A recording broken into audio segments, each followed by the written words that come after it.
Tap that hard enough. She is at a game doing mommy duties, and I'm glad to be here in her stead. We will have the invocation presented by Pastor Chris Wright from South Hills Baptist. Please rise for the invocation and remain standing for the pledges of allegiance. I'm a Baptist. Thank you so much. Let's pray together. Father, I thank you for our mayor pro temp, for this wonderful council that works tirelessly to serve our city. And God, for them and for Chief Noakes and our officers, that you would guide and direct them, first responders in this city, all other cities officials that strive to make Fort Worth the best city in the country. And God, I pray that we continue to rise above the rest and be on the cutting edge of all that's needed to help this city to grow and flourish and prosper. And God, I pray for this council and others that you give them wisdom, that you give them prudence, and that you give them tenacity to endure and serve in the best way possible under your guidance and under your care. And God, I pray for myself and for our church and fellow pastors and churches that we can have wisdom to know how to partner alongside this city to help make it a better place and to improve any and every way that we can, helping anyone that comes along our path. God, grow this city, watch over, protect, keep those who are safe out on the streets to provide everything that they need. And God, we're so grateful for the chance to enjoy this beautiful day that you've given us. Of all that we're thankful for, more than anything, we're thankful for your son, Jesus. And it's in his name that we pray. Amen. And please remain standing for the Pledge of Allegiance, followed by the Texas Pledge. I pledge allegiance to the United States of America and to the republic for which it stands, one nation, under God, indivisible, with liberty and justice for all. On the Texas flag, I pledge allegiance to thee, Texas, one state, under God, one indivisible. Thank you. Now to proceed with the orders of the day, I need motions for the minutes from the April 11th, 18th public comment, and April 25th council meetings. Move to approve. It has been moved and seconded. All in favor? Please use your finger and vote if you can. Looks like we're missing Melissa more than we thought. Ron, can we do a hand vote?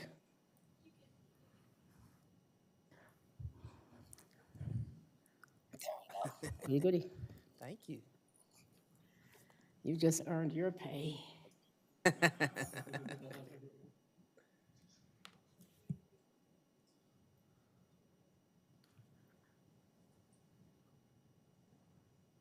Okay.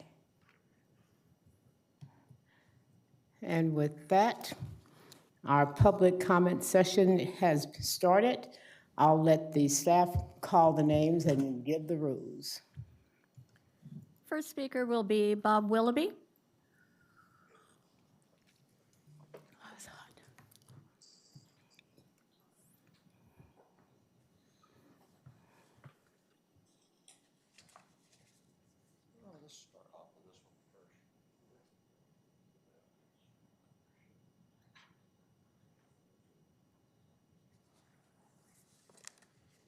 Oh, you know what? There's a page underneath that.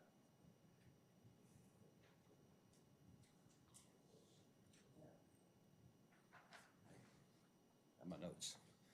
Okay. Leanne, the attorney here, I sent a video in for the night to play about code compliance thing.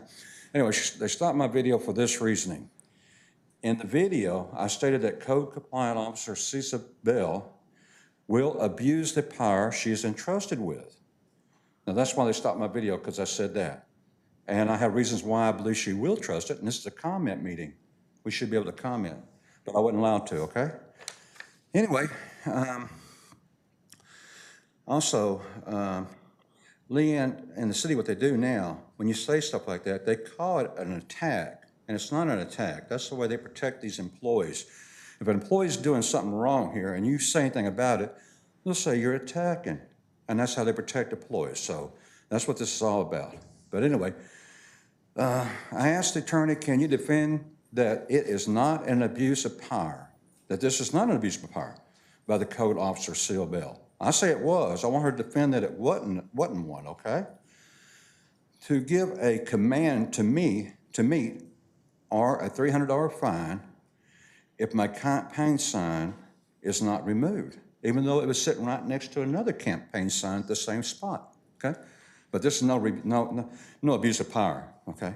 Anyway, she only gave me 6 hours, no notice. So I called, we got that stopped by Tony Hiller, he stopped it. All this is recorded, it's on a video, and you can email me and I'll send you the video, or you can go to my website and see the video to explain a whole lot of this right here. But what I'm after here tonight is that we need guidelines. And I've been asking, this is what got me started 13 years ago. Code compliance has no guidelines. When they go out and give you a ticket in 6 hours' time, you need at least a 5-day notice. The officer should have said, okay, Mr. Willoughby, but you have 5 days, but you had to take care of it. I'm running out of time.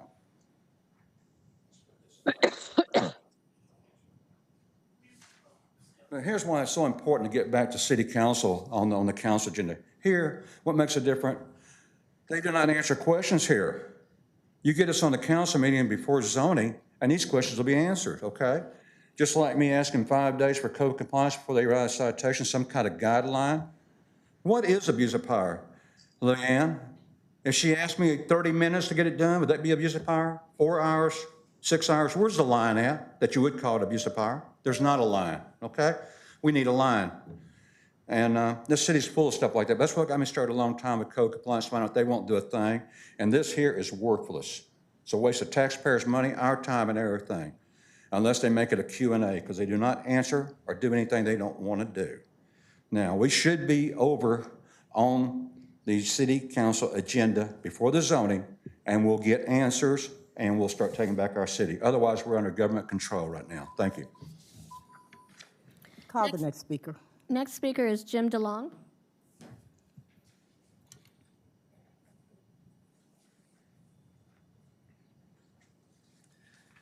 Good evening, I'm Jim DeLong, Fort Worth resident.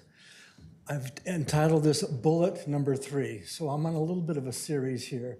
To recap, my first one, I talked about if you get shot with a bullet, don't just address the wound, you need to address the bullet.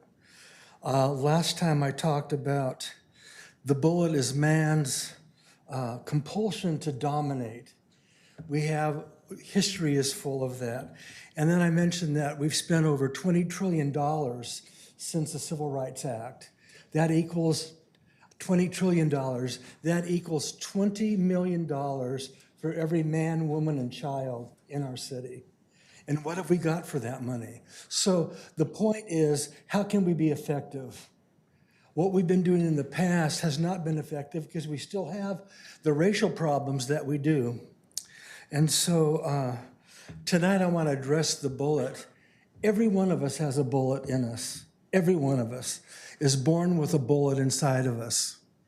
And how we deal with that bullet will depend on whether we turn and become angry, cause division, cause strife, cause anarchy, or if we address the bullet within us, then we can bring unity and work with people and reconciliation. And that's the main reason why I'm up talking about the subject. We've gone too long in our country, too long over hundreds of years at least, and we fight one another. We fight one another. That's just man's propensity unless they'll take stock within themselves. First, we have to deal with the bullet inside of us, and how are we going to act and react? Am I going to get mad at you guys because I don't like what you do? Am I going to get mad at you because I don't like the way you talk? Am I going to get mad at you because of the color of your skin? That's one way, but you're not dealing with the bullet. You're letting the bullet infect you. We are all men and women, and hopefully, I'm hoping to make a point where let's address the bullets that's in us. I can be nice to anybody. Like I've said before, I could come into agreement with anybody. And maybe the starting point is you like ice cream and I like ice cream. We can start there. If you start with the big issues, we'll never span the chasm. Let's come together. Let's be men and women and grown-ups, look at ourselves, address the bullet, and be nice to one another and kind to one another. Thank you. Next speaker is Stephanie Helster.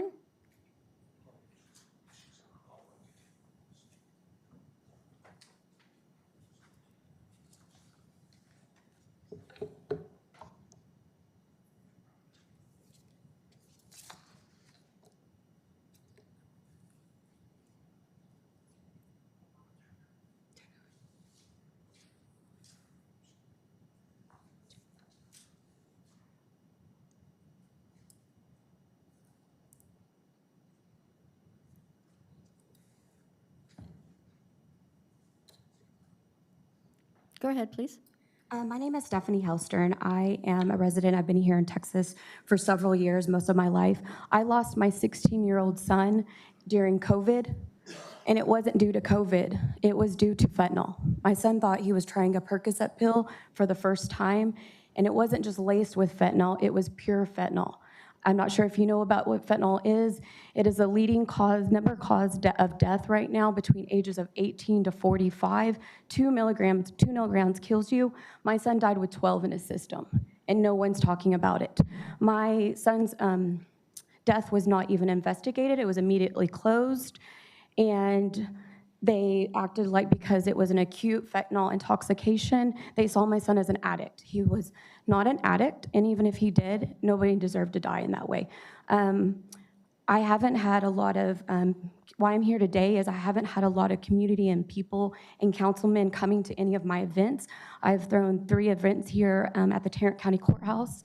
And on Saturday, I'm throwing another event. I know it's election day, but I'm just rallying, trying to bring people an awareness because we need education as well as Narcan. If you don't know what this is a preventative to reverse this side effects of it. Right now, 2 out of 5 kids, it was 2 and 5, now it went to 3 and 5 kids, are gonna die from fentanyl. And can you tell which pill here is a fake one? You can't. So we need to educate people about this. We have several brochures, several things that we're going to be giving out at our event. I have now started the North Texas Fentanyl Coalition. I have over 60 members in my group. It first started with just a few of us, and now it's just grown and grown and grown. So like I said, I'm here today because I am asking everybody to come and rally upon and come to certain events that you notice, but I'm also trying to get into the schools and everywhere else. It seems like here I'm not having much presence, but my governor, I've been on his panel twice, and he is now we worked on all these different education awareness. There is emojis that our kids are using, and they're literally, you can buy drugs or alcohol or anything from Snapchat, social media, and there's codes that our parents and everybody needs to know. There was a crisis in my school, and I was not aware of it. Thank you for coming. You still have time remaining. So just like I said, I'm just trying to bring awareness to not only the parents, grandparents, brothers and sisters, or anybody that has kids. We need to be talking to our kids as young as 3 and 4, that fentanyl is being mixed in with gummy bears, nerds, everything. I know there's false facts and things coming out there, but it is being mixed with everything. It's actually in vape pens right now too. It's coming from China. Thank you for coming, and you do have our sympathy. I see your phone number signed in. I'll put you in touch with the president of the school board. Thank you so much. Thank you. Next speaker is Kennard George.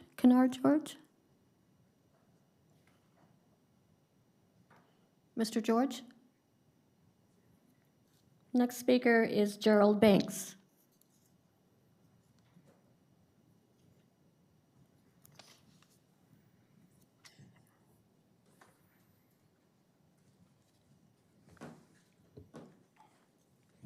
Both of them, John liked ice cream too. He got a bullet.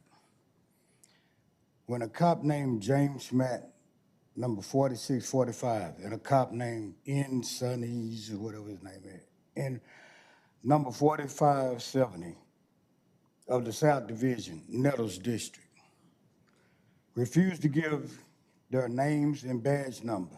Upon request, I filed a complaint. Upon filing the complaint with OPM and the police department, in which IA Detective Matthew B. Price, number 39, threatened me after I refused to sign the complaint form that he filled out in the area that I left blank because my complaint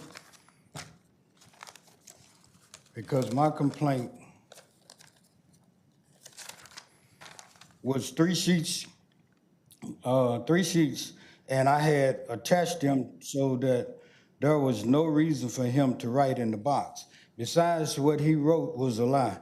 They did nothing to the cops, and OPM was just a joke because they can only recommend after the cops do what they want. Just the front. I have proof. What we need is a real oversight board with citizens from the community nominated and voted in to get to justice in this city. How can this city be safe with thug-like cops who cover up for each other? A drunk driver hit my car, hit a customer of mine's car, knocked it into my truck, almost killing me and my son. The cops were called. This is about 2 o'clock in the morning. Cops were called. And after 2 hours, they still hadn't arrived. The drunk driver, we had to go ahead and let him go. This is still in Nettles District.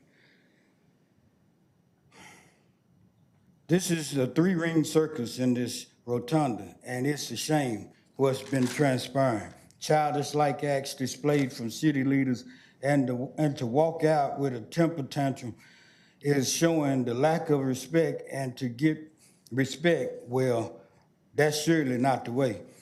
We all know that racism exists, and that the Klan has been a part of white folks' lives, and there is no denying it.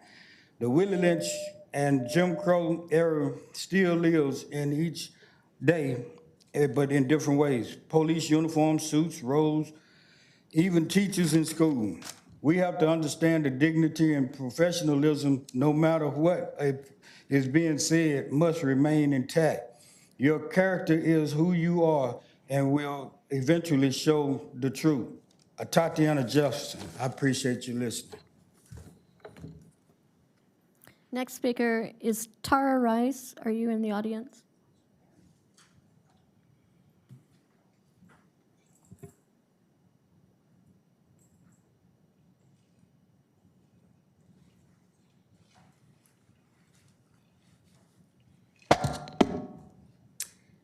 Good evening.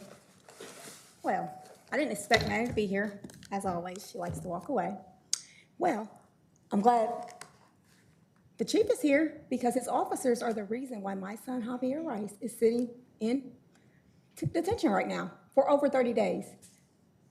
He was picked up, he was the only one arrested out of 5 children on March the 25th. And the whole time they go there and they see him, they're talking about my family. We had to move to Plano to escape the Fort Worth PD harassment. They changed the narrative and made it look like, they changed the narrative of the report. So many lies that it changed the whole narrative and made it about me and my family. The retaliation of them retaliating against my family for me speaking out publicly of the criminal injustice that they did to Jalen Rice.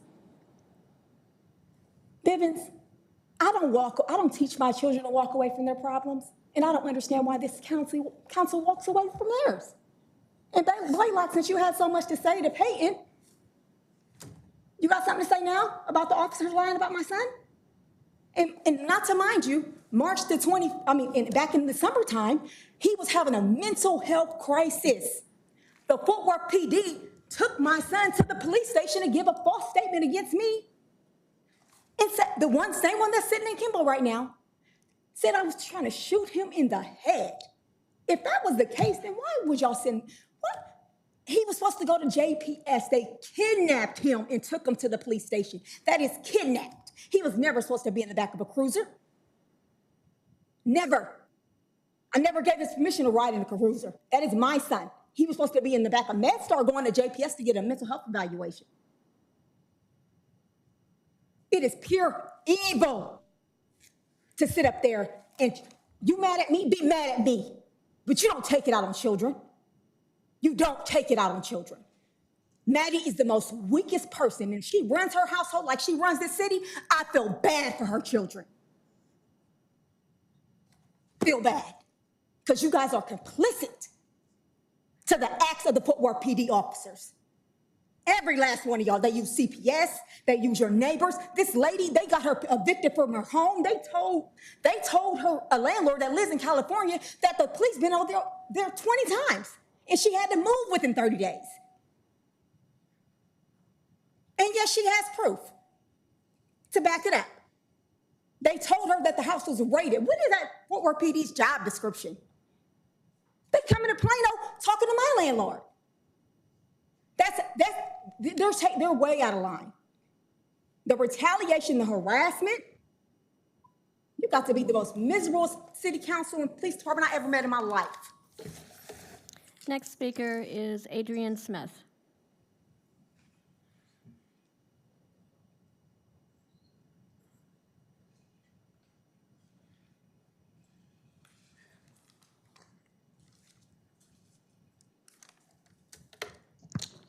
Let the words of my mouth and the meditation of my heart be acceptable in thy sight, O Lord, my strength and my redeemer. Adrian Smith. You all don't have to give me your attention, but as long as you can hear my voice, hopefully something that I'm saying, or individuals who come to this podium week after week says something that pricks your heart. Now, Mr. Williams, you know, I call people out when I'm standing here, and I don't see anything funny considering what you're facing.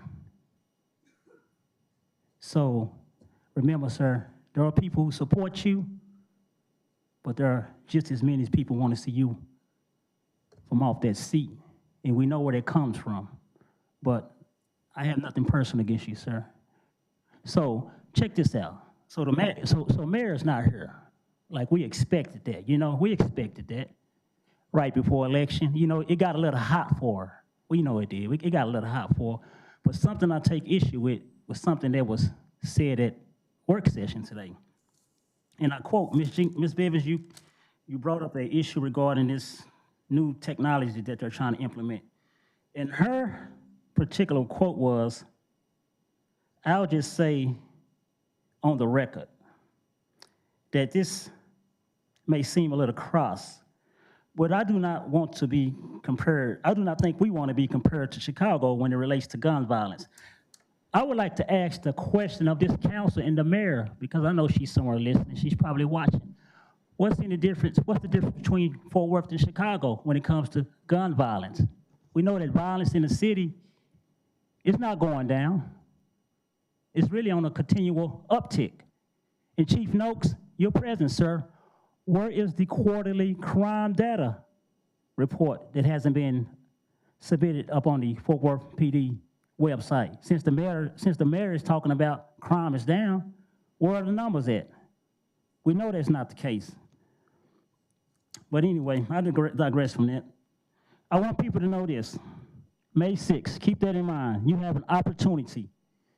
You have an opportunity to change whatever it is you do not like concerning your elected representative. If you haven't voted, vote. If you haven't voted, vote.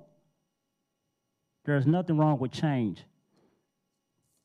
And to the lady that's the woman who stood up here in regards to the fentanyl situation, God bless you and the loss of your son, but let me be one to say that this council is not ready to handle the fentanyl crisis. Thank you. Is James Smith in the audience?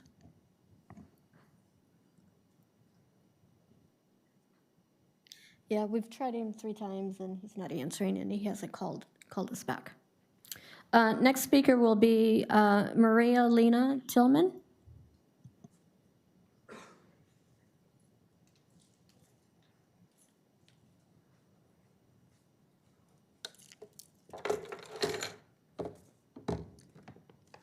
Good evening, everyone. I am here on behalf of the Waterview Tenants Association again. Our issues with the landlord and management company have not been resolved. In addition to arising issues with Fort Worth code compliance, they have no idea what they're doing. I would like to pray first that the Lord would give each of you on this panel ears to hear and a spirit that follows suit. I'm here just to make a statement, just to say that the businessmen that are providing our basic necessities in Fort Worth are actually price gouging. It is written in Article 17, Section 46B of the Texas Deceptive Trade Practices Consumer Protection Act that it is a false, misleading, or deceptive act or practice to take advantage of a disaster declared by a governor under Chapter 418 Government Code or the President by 1, selling or leasing fuel, food, medicine, lodging, building materials, construction tools, or another necessity at an exorbitant or excessive price, or 2, demanding an exorbitant or excessive price in connection with the sale or lease of fuel, food, medicine, lodging, building materials, construction tools, or another necessity. Tri-County Electric and their wholesaler is in violation of the Gas Price Gouging Prevention Act passed in March of 2022. They still provide service to residents that were drawn into Fort Worth's District 4. The rule of thumb for a cap on price increasement is set forth by the state of California at 10%. The cost of electricity, natural fuel, and rent are in excess of a 50% markup, specifically in District 4 of Fort Worth and the former District 2 of Keller. Before I make my request, I would like to make it very clear to everyone in this room that this floor belongs to me as much as it belongs to everyone in this room and all the residents of Fort Worth. It is my understanding that the government is employed by us, and it is impossible for me or us to impose something on a system that is already mine or ours. We have been in a state of emergency since the year 2020. I really need an additional 3 minutes because I am proposing a solution to what I'm complaining about. There is no additional time. Well, I'm proposing that the city of Fort Worth declare a local state of emergency in order to get a local rent control and ordinance. Next speaker is Peyton Jackson.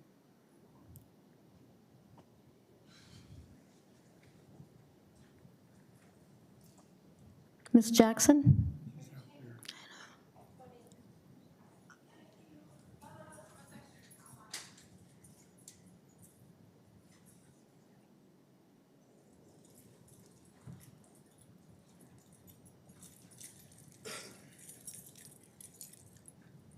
Good afternoon, council. I'll keep it short. I'm actually yielding until Parker is back, so. I know, right? No, it's okay. I'll wait till she comes back. Thank you, guys. She might not. Next speaker is Carolina Rodriguez.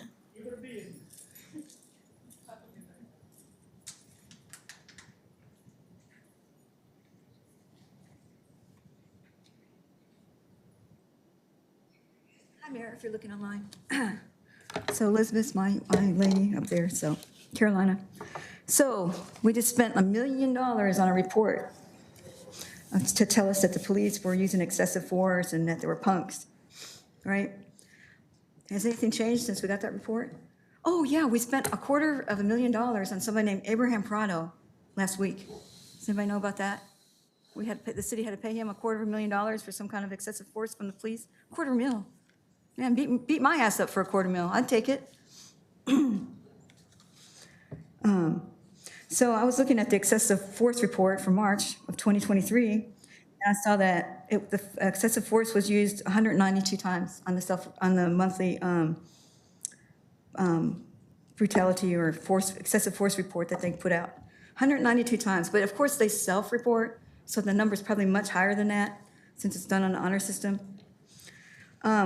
Last month in March, they brandished their weapons 132 times.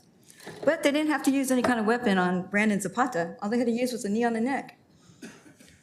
That's all they needed for that. So I guess that, I don't know what part of the excessive force report that's going to be on. We got a body cam footage, but we had minutes that were blacked out, redacted. I wonder if what was on those redacted minutes. We can't rely on the numbers for the crime reports. That's not how you judge. They can manipulate those numbers too. You gotta rely on excessive force reports and how many people are suing for a cool $250,000. And plus, the way they falsify reports, I just happen to have Manuel Mata's arrest report from his last arrest, where he was arrested over on Berry Street, I think it was, or Allen, as on Allen, and it's written by Deputy Rodriguez. It took them 9 hours to write this because they had to get it right. He was arrested for interference with public duties, and interference with public duties is written as interference with like an officer. You impede him, you interrupt him. That's how that's written. So Deputy Rodriguez, she was on routine patrol, and she stopped it. She got an LPR hit on a gray Dodger. She conducted the traffic stop. She approached the vehicle, advised the reason for the stop. The driver stated she would identify herself after I told her why I stopped the vehicle. With an upset tone, I responded with no problem how her vehicle was hitting the LPR system that my patrol car is equipped with, and alerted me that someone in the vehicle has a warrant. The driver identified herself as Latana Poe.